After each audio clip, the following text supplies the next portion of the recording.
그럼 우리가 살면서 앞으로 이런 바람 피는 사람들을 만나지 않으려면 어떻게 해야 될까요? 안녕하세요, 설탕이들 백설마녀입니다. 요즘 완전 핫한 드라마가 있죠? 부부의 세계. 제가 맨날 로맨스 드라마 보지 말라고 욕하고 있는데 이거는 스릴러 아닙니까? 스릴러?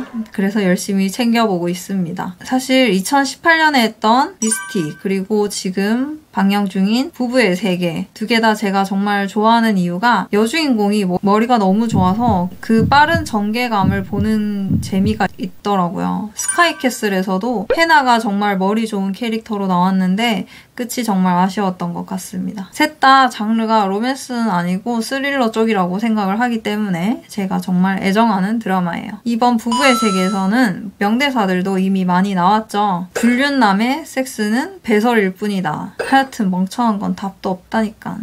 이 박선영님 대사가 정말 보기 시원해요. 어쨌든 이런 대사 한마디 한마디에 불륜 카페가 막 들썩거린다고 하더라고요. 주변을 보면 여친이 있는데도 부인이 있는데도 계속 다른 여자들한테 여지를 듬뿍 주는 사람들이 있어요. 여친이랑 사이가 안 좋다, 외롭다, 심심하다, 와이프랑 각반승지 2년 됐다, 곧 이혼할 거야. 레파토리가 정말 하나같이 똑같습니다. 물론 어떤 상황에서든 바람 필 놈은 피고 안 필 놈은 안 핀다고 하지만 바람 피는 사람들이 어떤 상황에서 어떤 생각으로 피는 건지 궁금하지 않나요? 그리고 앞으로 어떻게 하면은 그런 비극을 피해가면서 살아갈 수 있는지 그 방법을 알려드리려고 합니다. 첫 번째 케이스로 일단 말이 나온 김에 부부의 세계 케이스부터 보도록 할게요. 좀 특수한 경우죠. 여자가 남자보다 경제력이 압도적으로 높을 때 그걸 고마워하는 게 아니라 그 빌미로 바람이 나는 경우입니다. 이럴 경우 바람난 남자가 오히려 동정심을 받는 구도가 생겨나죠. 비슷한 예로 2015년 영화 인턴에서 앤 해서웨이가 쇼핑몰 CEO로 나오고 남편이 풀타임 데디로 나와요. 전업 아빠라는 말이죠. 결국 남편이 옆집 전업주부랑 바람이 납니다. 근데 오히려 앤 해서웨이가 굉장히 남편 눈치를 보고 죄책감에 시달리는 장면이 나와요. 배경이 뉴욕인데도 이따위 전개가 나오는 게 너무 짜증나더라고요. 그래서 솔직히 개인적으로는 많이 아쉬웠던 영화였어요. 다시 부부의 세계 이야기로 돌아오면 극중 이태호는 잘난 아내 덕분에 열등감과 무력감에 시달리고 있었는데 그걸 한 방에 해소해주는 세상 순진한 여자를 만나서 쉽게 사랑에 빠진 거죠. 극중 내연녀 여다경은 항상 이태호를 보면서 능력 있는 사람이라고 말해줍니다. 이처럼 집에서 무력감을 느끼는 남자들은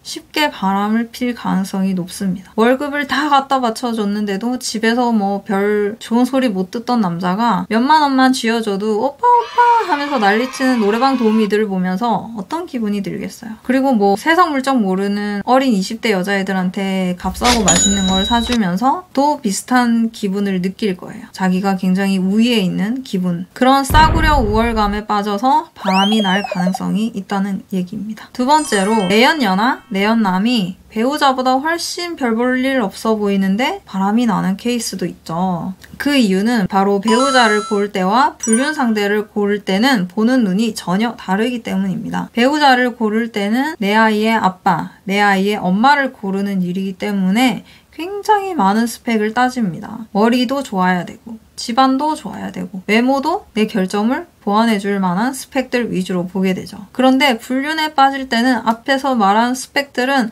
하나도 중요하지 않아요. 집안이 어떻고 직업이 어떻고 하나도 중요하지가 않죠. 내 눈에 성적으로 끌리느냐, 딱 그거 하나. 그게 제일 중요하죠. 그렇기 때문에 상대방이 기혼자든 미혼자든 아니면 나이가 많든 적든 나이는 숫자에 불과할 뿐이죠. 세 번째 케이스는 앞서 말한 이태호랑 비슷하게 내 이야기를 얼마나 진지하게 들어주느냐가 되게 중요해요. 부부 사이에 대화가 소원해졌을 때 인터넷 채팅으로 바람나는 케이스가 정말 허다했죠. 자신의 이야기를 진지하게 들어주는 뉴페이스에게 굉장히 강력한 호감을 느끼는 경우입니다. 요즘은 카톡 오픈 채팅으로 불륜 상대를 찾아낸다고 하더라고요. 툴만 바뀔 뿐 바람이 나는 메커니즘은 늘 똑같다고 보시면 되겠습니다. 네 번째로 잘난 얼굴 덕분에 어릴 적부터 습관적으로 바람을 피는 사람들이 있죠. 잘생긴 남자는 평생 얼굴값 한다고 늘 엄마에게 세뇌 교육을 받아왔건만 이런 남자들은 여자 꼬시기가 하나의 미션일 뿐입니다. 근데 그 미션이 너무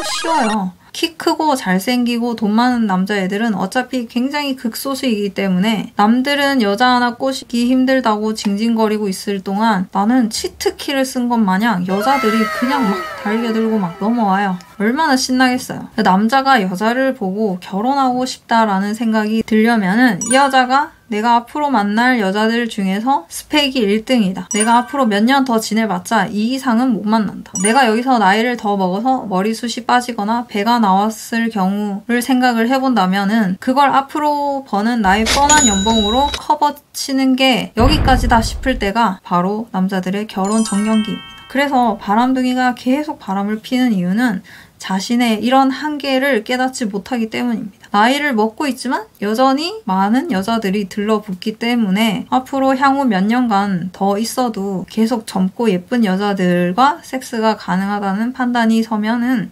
결혼하기가 정말 굉장히 힘들어져요. 다섯 번째로 스펙 좋은 순진한 여자가 못난 남자한테 발목에 묶인 공처럼 매달려 다니는 케이스들도 있죠. 그런 식으로 여자가 남자한테 너무 잘해주다 보면은 남자들이 꼴값을 떨 때가 있습니다. 잘생긴 남자들은 얼굴값 한다지만 못생긴 남자들도 꼴값을 떨 때가 있잖아요. 이게 그런 경우죠. 그럴 때 못난 남자들이 처음에는 굉장히 고마워해요. 그런데 그게 계속 되면은 자기 주제 파악을 다시 하기 시작합니다. 이 정도 되는 여자가 나한테 이렇게 엎어지는데 더 예쁜 여자를 찾아봐야겠다고 생각을 하게 되죠. 그래서 자기 여자는 개밥 도토리처럼 취급을 하면서 다른 여자한테 대시를 시도를 합니다. 근데 여기서 이제 두 가지 결과가 나오죠. 대부분이 차여요. 그러다가 차이면은 다시 또 원래 여친한테 돌아가서 뭐 선물을 사준다거나 갑자기 다정하게 이야기를 한다거나 굉장히 잘해줄 때가 있어요. 그럴 때 정말 한 번쯤 의심을 해보셔야 됩니다. 근데 그 못생긴 남자들도 운이 좋아서 어떻게 또 멍청한 여자애들 꼬셔가지고 바람이 나는 케이스도 있어요. 그럼 우리가 살면서 앞으로 이런 바람 피는 사람들을 만나지 않으려면 어떻게 해야 될까요? 첫 번째로 주제 파악 잘하는 똑똑한 사람을 만나야 돼요. 그래서 내가 남자를 왕을 대하듯이 대해주면은 남자는 나를 여왕 떠받들듯이 해줘야 된다는 거죠. 그런 남자랑 결혼을 해야 됩니다. 반대로 남자분들도 여자를 여왕 대접해줬더니만 나를 시다바리 취급하는 그런 여자들이랑은 결혼을 하시면 안 된다는 거예요. 두 번째로 자존감이 높은 사람을 만나야 됩니다. 진짜 자존감이 너무 높고 자아가 높은 사람들은 여러 이성과 몸을 썩는 걸 싫어하는 케이스들도 있어요. 웬만큼 높으면은 진짜 자기 잘난 맛에 이리저리 다 쑤시고 다니는데 그걸 넘어서는 경지에 철벽남 철벽녀들이 있습니다. 그런 사람을 만나면은 평생 마음 편히 사실 수가 있다는 거죠. 세 번째로 배우자에게 무력감을 줘서는 안 된다는 겁니다. 특히 배우자가 전업주부일 때는 그게 남자든 여자가 됐든 굉장히 주의하셔야 돼요. 전업주부가 하는 일이 가지는 경제적 가치를 인정을 하시고 감사하는 마음을 가지고 언제나 배우자의 말에 귀를 기울이셔야 된다는 거죠. 역으로 전업주부가 부양자에게 네 월급이 쥐꼬리만한 였더니 이런 식으로 큰 소리 치는 것도 삼가해야 된다는 거죠. 부양자와 전업주부는 항상 서로에게 감사한 마음을 가져야 됩니다. 그래서 배우자의 자존감을 깎으면 깎을수록 배우자가 바람날 가능성이 있다는 거를 인지를 하셔야 돼요. 배우자를 높은 자존감을 가진 철벽남, 철벽녀가 되도록 만들어줘야 된다는 겁니다. 오늘은 5가지 케이스를 통해서 바람피는 사람들의 심리를 알아봤는데요. 공자 말씀에 무신분립이라는 말씀이 있습니다. 믿음이 없으면 일어날 수가 없다. 성립이 될 수 없다는 얘기예요. 그만큼 관계에 있어서 신뢰가 중요하다는 뜻이죠. 다양한 연애를 하다 보면 얼굴값 하는 사람, 꼴값 떠는 사람, 우유부단한 사람을 걸러내는 안목이 생겨날 거예요. 진흙 속의 진주를 찾아내는 설탕이들이 되길 바라면서 오늘 영상 마무리하겠습니다. 오늘 영상도 유익했다면 좋아요와 구독 눌러주세요. 그럼 다음에 다시 만나요. 안녕!